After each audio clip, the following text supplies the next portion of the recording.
Good morning, students. Let's start our chapter number 2 with the topic artificial vegetative propagation. Students, in this topic, we have studied two ways of vegetative propagation: artificial vegetative propagation, grafting, and grafting only we have studied, student. So next method we are going to study is what? Layering. So in this method what happens, a young healthy branch of the plant is, students, bent inside the soil like this, okay, like this. And after some times what happens, from this stem which is buried under the soil, root develops from it and a new plant grows from it. And students, strawberry, lemon and jasmine are propagated by this method. Now we will talk about the cutting. Students, in this method of propagation, what happens? New plants are produced by cutting the part of the stem of a healthy plant that has an axillary bud.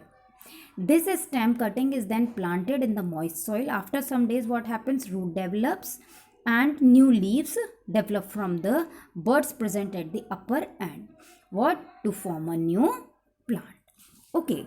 Now we will study, students, about the advantages of vegetative propagation.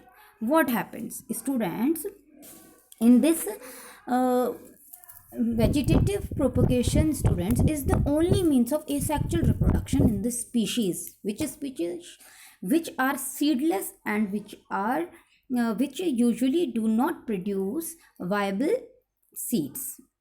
Okay, it's like banana, figs, etc. It is rapid, easier and cheaper method compared to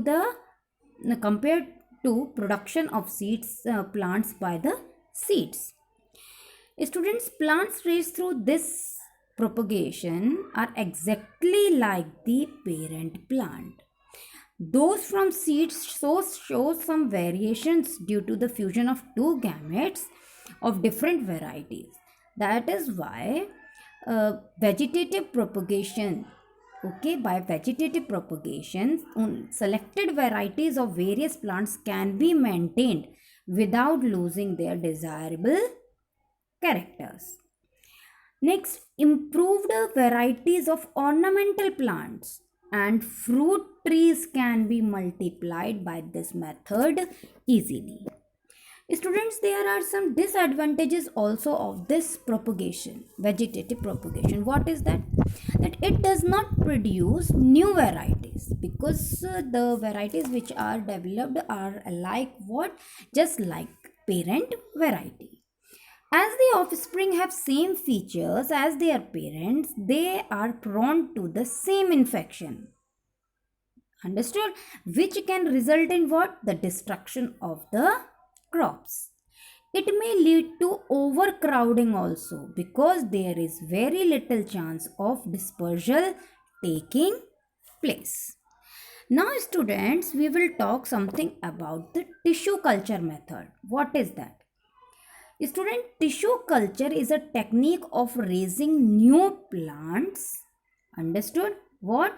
It is a technique of raising new plants from a small portion of plant tissue over a culture or synthetic method.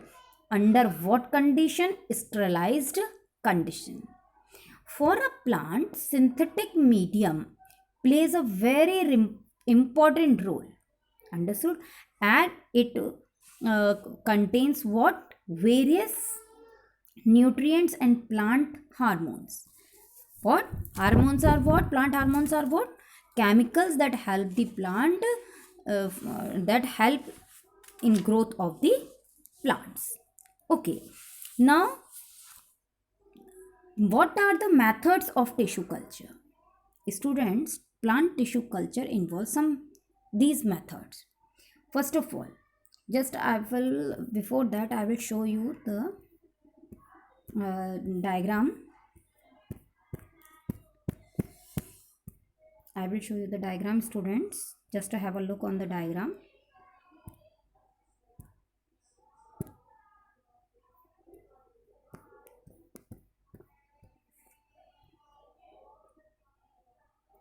just look into this diagram.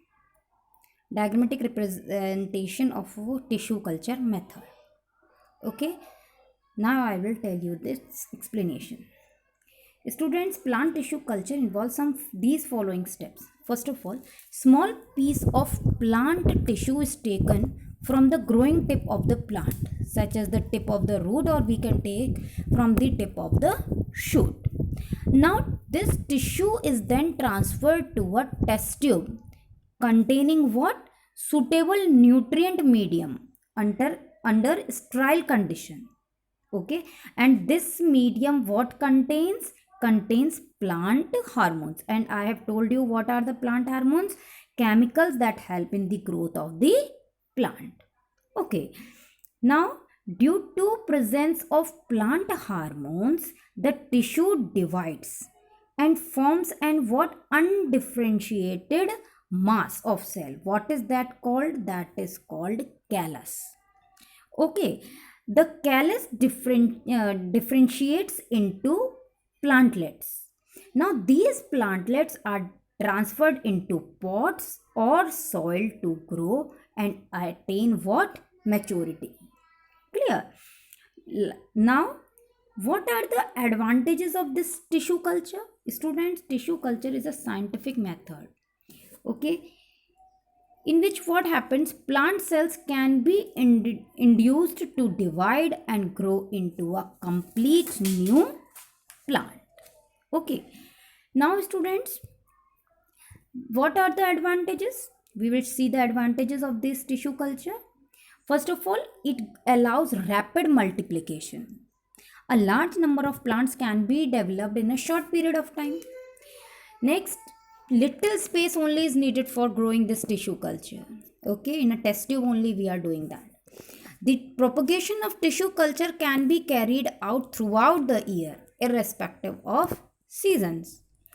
The technique of tissue culture is used for the production of ornamental plants like orchids, dahlia, carnations, etc. Okay, students. So, students, continue your studies, study well, and stay at home, stay safe. Thank you.